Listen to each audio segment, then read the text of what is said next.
6000多。先启动听一下，启动。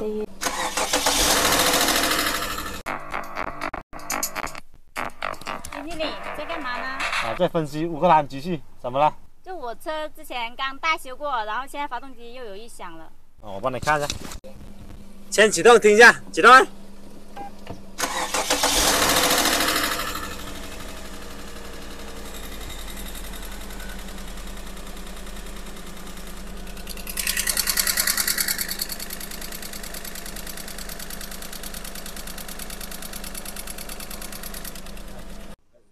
上次这个发动机销了多少钱了6000多哦。过了3个月，他说不质保了，怎么处理呢？这种小问题的话，大修一下发动机就可以了。但是我们这边大修发动机的话，费用的话大概8000块钱左右这样子。那质保多久呢？